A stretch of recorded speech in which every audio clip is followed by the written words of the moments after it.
Jornalista que nem cobre o Vasco faz uma denúncia importante no domingo.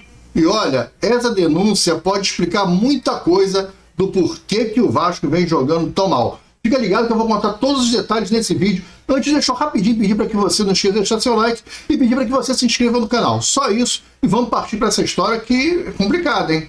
Bom dia, vascaíno, bem-vindo ao canal Gigante Vascaíno. Eu sou André Luiz, está entrando no ar o programa Café do Gigante. Bom dia só pela educação, né? Porque o dia não está sendo bom, lógico, né? Amanhecer com mais uma derrota do Vasco, né? No dia da ressaca, perdemos de 3-2 ontem em São Januário, jogando de forma pífia, um time sem vontade, sem desejo, como foi contra o Juventude, time sem força, um time que não briga pela bola, não briga no meio de campo. O Corinthians com 7 reservas, 4 volantes no meio de campo, tomando conta do Vasco, e o seu treinador reagiu errado, modificou mal, xingou o jogador, ficou xingando o jogador na beira do campo, que é o que ele faz muito bem, mas quem vai xingar ele na hora que ele troca errado? É só a torcida que pode xingar? Os jogadores deviam partir para cima dele e xingar ele também. Olha, o ambiente não é bom dentro do Vasco, e o jornalista Vene Casagrande trouxe uma notícia, assim, uma denúncia, na verdade, né?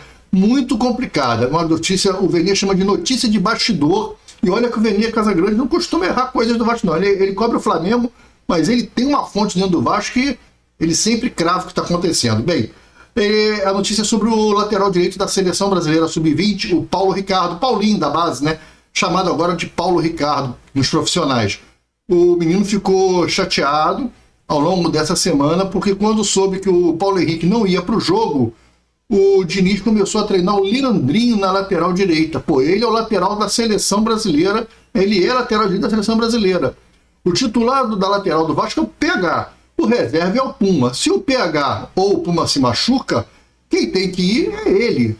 E aí ele foi colocado de escanteio, simplesmente porque o Diniz gosta de inventar, gosta de improvisar, gosta de fazer diferente, ou não gosta dele. O garoto treinou, mas procurou o diretor técnico Felipe e disse para o Felipe que quer ser negociado, ele quer sair do Vasco, porque ele vê que ele não vai ter chance para jogar no Vasco profissionalmente. O treinador não gosta dele. O treinador prefere trazer um lateral esquerdo e improvisar na direita do que colocar ele para jogar. Então ele prefere sair do Vasco, já que ele não vai ter chance, ele quer ser negociado. O Atlético Mineiro está doido por ele, está louco para comprar ele, é que o valor não está agradando o Vasco. Se chegar a uma graninha um pouquinho maior, o Vasco vai vender o garoto. Na hora que agora o garoto quer sair. Mais alguém da base saindo por besteira do treinador do Vasco. O que acontece é que a diretoria tem que chegar no treinador e falar pro cara, mas vem cá, peraí, você não gosta do menino? Você acha que esse menino não tem futebol para jogar no teu time? Você prefere pegar um lateral esquerdo e improvisar ele na direita do que botar um lateral que é da Seleção Brasileira de base? Esse garoto não pode ser pior do que o Puma Rodrigues. Ele não podia ser nem reserva do Puma. Ele já tinha que ser titular em vez do Puma. Ele pode ser reserva do PH, que está jogando no bolão. Mas do Puma, ele tem que ser a segunda opção. Ele é um lateral de Seleção Brasileira. E eu vou te falar mais. Dependendo da Seleção Brasileira, no início do ano, no Campeonato Carioca, ainda era o Carille, quando o Vasco entrou aquele time misto, esse Paulinho jogou 2 partidas, fez até gol, jogou muito bem, o torcedor todo elogiou ele. Ele não jogou mais porque ele foi convocado para o Sul-Americano da Seleção de Sub-20. Então ele sai. Quando ele volta, o Vasco já está com o time profissional. E aí, o time profissional já jogando, já era o Paulo Henrique, o time já tinha voltado. Quando ele voltou do Sub-20, o time profissional já estava começando a jogar o campeonato. Aí ele ficou com uma terceira opção. Ok. Aí teve aquela palhaçada de empréstimo do garoto para o Volta Redonda, e chega no Volta Redonda, ele começou a treinar e o Vasco trouxe ele de volta. Por quê? Porque o Vasco não queria que ele jogasse, o Vasco queria vender ele. Na verdade, naquela semana, o Vasco estava muito perto de vender o Puma para o Nacional de Montevidéu. Mas aí o Vasco pediu um valor absurdo e o Puma não foi para o Nacional, que quer contratar o Puma e vai contratar. Só que vai deixar para contratar em dezembro, que o Puma sai de graça. Então o Vasco, em vez de valorizar o seu ativo, que é o lateral direito da seleção, que tem contrato até 2027 ou 2028 com o Vasco prefere valorizar um jogador que não joga nada, provou ontem que não joga nada, e vai sair de graça em dezembro. Isso é uma idiotice, mas é apoiada pelo seu treinador, que prefere improvisar o lateral esquerdo na direita do que deixar o garoto jogar. E ninguém chega no cara e pergunta isso. Fala, o Diniz, o que está acontecendo? Falta no Vasco, meus amigos, gestão. A gestão do Vasco ela é amadora e é a gestão dos parças. O Diniz é parça, é amigaço, é o amiguinho.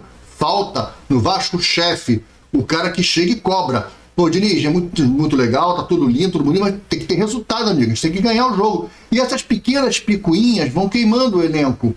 E quando o Leandrinho estava na seleção, agora há pouco tempo na seleção sub-20, fazendo 2 amistosos, no jogo contra o Atlético Mineiro, o Leandrinho estava viajando para a seleção brasileira sub-20. Aliás, o Leandrinho foi titular da lateral esquerda da seleção brasileira sub-20.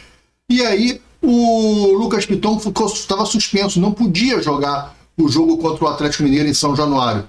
O Diniz colocou o Puma de lateral direito invertido na esquerda e não colocou o Vitor Luiz, que era o reserva. Como você acha que o elenco estava sentindo isso? No jogo contra o Juventude, ele pegou o Vitor Luiz e colocou para jogar como zagueiro. O cara não tem chance de jogar na posição dele. Você acha que esses caras estão felizes com essas improvisações?